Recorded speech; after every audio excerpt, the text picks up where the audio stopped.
Dalam kehidupan, seringkali takdir Allah hadir dalam bentuk kejadian yang kita anggap kecil.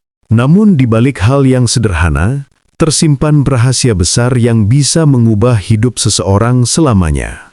Sebelum kita melanjutkan cerita ini, ada baiknya kamu berikan like dan share cerita ini kepada kerabat dan rekan keluarga, serta berikan komentar amin agar di balik cerita ini kita mendapatkan makna yang tersirat dalam cerita ini. Baik, mari kita lanjutkan cerita ini.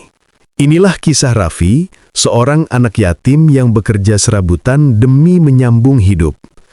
Hingga suatu hari, ia menemukan sesuatu yang membuka kisah masa lalunya dan rahasia yang selama ini tersembunyi. Raffi tinggal di sebuah rumah kecil berdinding papan di pinggiran kota. Sejak ibunya meninggal 2 tahun lalu, ia hidup sendiri. Ayahnya meninggalkan mereka sejak Raffi masih kecil, tanpa kabar. Sehari-hari, Raffi bekerja sebagai tukang parkir, kadang juga membantu di warung demi sekadar bisa makan. Meski hidupnya berat, Raffi tak pernah mengeluh. Ia selalu berdoa setiap malam. Ya Allah, aku tak minta kaya. Aku hanya ingin hidup dengan tenang dan Kau tetap bersamaku. Di matanya, kesabaran adalah satu-satunya harta. Suatu sore, hujan deras turun. Raffi berteduh di depan toko. Ia melihat seorang pria keluar tergesa-gesa dari mobil mewah, menutup pintu dan berlari masuk ke gedung kantor. Tak lama kemudian, di depan mobil itu, Raffi melihat sebuah dompet kulit hitam terjatuh. Ia menatapnya lama. Dalam pikirannya, sempat muncul godaan kecil. Ah, mungkin ini rezekiku. Tapi, bukan milikku. Dengan hati-hati, Raffi mengambil dompet itu dan melihat isinya, hanya untuk memastikan pemiliknya. Ada uang jutaan rupiah, beberapa kartu penting, dan 1 foto lama.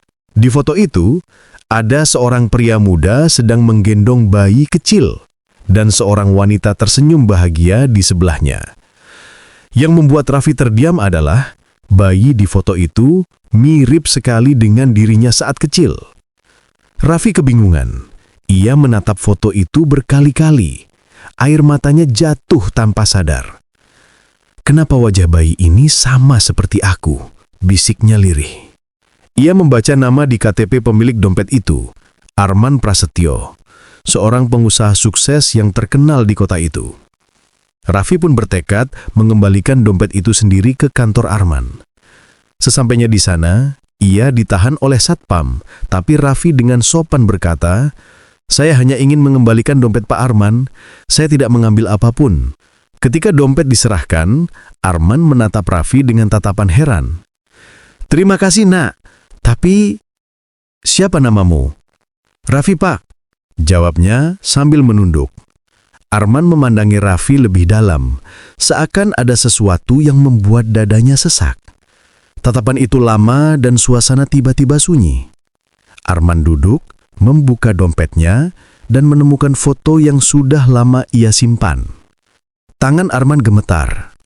Ia memandang Raffi, lalu foto itu, lalu kembali ke Raffi.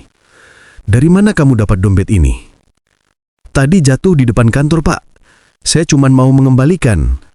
Arman menatapnya penuh haru. "Foto ini adalah foto istri dan anakku. Tapi mereka pergi meninggalkanku 15 tahun lalu. Istriku bilang, anak itu meninggal saat bayi." Raffi membeku. Air matanya menetes. "Nama istri Bapak siapa?" "Almarhumah Siti Rahmah." Raffi menutup mulutnya. Tubuhnya lemas. "Itu nama ibuku, Pak." Arman terdiam. Dunia seakan berhenti saat. Ia bangkit perlahan, mendekati Raffi, menatapnya dengan mata bergetar. "Raffi, kamu anakku." Tangis pun pecah. Raffi tersungkur di pelukan pria itu. Tangisan keduanya pecah dalam hujan rahmat Allah. Hari itu menjadi titik balik hidup Raffi. Dompet yang ia temukan bukan sekadar barang, tapi jembatan yang menghubungkan seorang ayah dan anak yang terpisah karena kesalahpahaman dan takdir. Arman menyesali masa lalunya, ia meminta maaf karena tak pernah mencari kebenaran. Sementara Raffi, anak yatim yang sabar itu, hanya berkata lirih, "Tidak apa-apa, Pak. Allah mempertemukan kita di waktu yang terbaik." Mereka berdua memulai lembaran baru, bukan karena harta, tapi karena kasih sayang yang lahir dari kejujuran dan doa yang tak pernah padam. Kadang Allah menulis takdir dengan cara yang tak bisa kita pahami. Kita diuji bukan karena Allah membenci, tetapi karena Dia ingin mengatur pertemuan terbaik di waktu yang tepat. Dompet itu hanyalah jalan, namun di baliknya ada pelajaran besar bahwa kejujuran dan kesabaran akan selalu membawa seseorang pada kebenaran dan kasih sayang Allah. Jika sesuatu memang milikmu, sekeras apapun dunia memisahkan, Allah akan mempertemukan kembali di waktu yang paling indah. Setelah pertemuan yang mengguncang hati itu, hidup Raffi berubah. Ia kini tinggal bersama ayah kandungnya, Pak Arman, di rumah besar yang dulu hanya bisa ia lihat dari jauh. Namun, di balik pertemuan yang mengharukan itu, ada luka lama yang belum sembuh. Raffi menemukan ayahnya, tapi hatinya belum sepenuhnya percaya. Hari-hari pertama Raffi di rumah besar itu terasa janggal. Kamar luas, kasur empuk, makanan selalu tersedia. Tapi hatinya tetap merasa kosong. Kadang ia duduk di balkon malam-malam, menatap langit sambil bergumam, "Ya Allah, kenapa aku merasa asing di tempat yang seharusnya jadi rumahku sendiri?" Pak Arman mencoba mendekati Raffi. "Makan dulu, Nak. Ayah buatkan sarapan kesukaanmu." Tapi Raffi hanya tersenyum tipis. "Terima kasih, Pak. Saya masih kenyang." Ada jarak di antara mereka. Jarak yang dibangun oleh waktu, perpisahan, dan luka masa lalu. Suatu malam, Arman duduk di ruang tamu dengan wajah penuh sesal. Ia memandangi foto almarhumah istrinya, Rahma, sambil berkata lirih, "Rahma, aku telah kehilangan kalian karena egoku.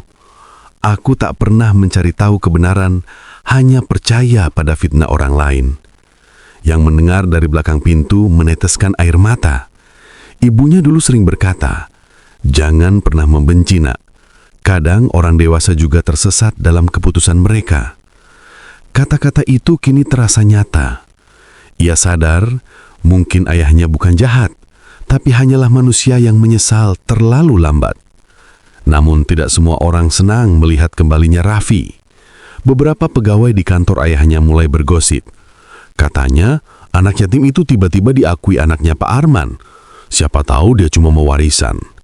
Kabar itu sampai ke telinga Raffi. Ia marah, kecewa, dan mulai berpikir untuk pergi. Tapi ayahnya menahannya. "Raffi, jangan dengarkan mereka. Ayah tahu siapa kamu."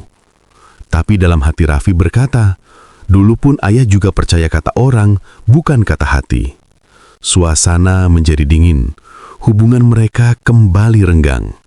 Malam itu hujan turun deras, seperti pertama kali Raffi menemukan dompet itu. Ia masuk ke musola kecil di rumah besar itu dan bersujud lama.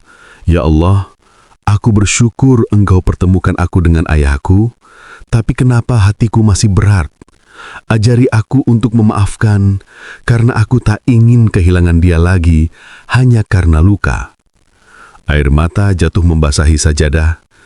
Saat ia selesai berdoa, pintu musola perlahan terbuka. Pak Arman berdiri di sana, matanya juga sembab. Ia ikut bersimpuh di sebelah Raffi tanpa kata-kata, hanya genggaman tangan yang bergetar.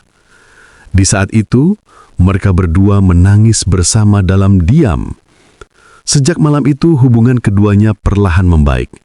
Raffi mulai membantu di perusahaan ayahnya, bukan sebagai pewaris, tapi sebagai pekerja yang ingin belajar dari nol. Orang-orang yang dulu mencibir mulai melihat bahwa Raffi bukan datang untuk mengambil, melainkan untuk memberi arti pada keluarga yang pernah hancur. Suatu pagi, Raffi berkata kepada ayahnya, "Pak, saya nggak ingin menggantikan ibu di kenangan ayah. Saya hanya ingin melanjutkan doanya." Arman menatap anaknya penuh haru. "Kau sudah melanjutkan doanya sejak hari pertama kau mengembalikan dompet itu, Nak.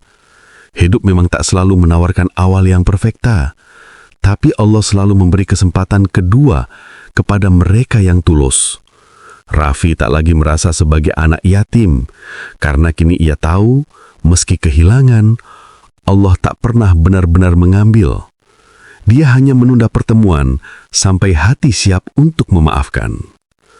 Ketika Allah mempertemukan kembali dua hati yang pernah terpisah, itu bukan kebetulan, tapi jawaban dari doa yang tak pernah berhenti meski dalam kesepian.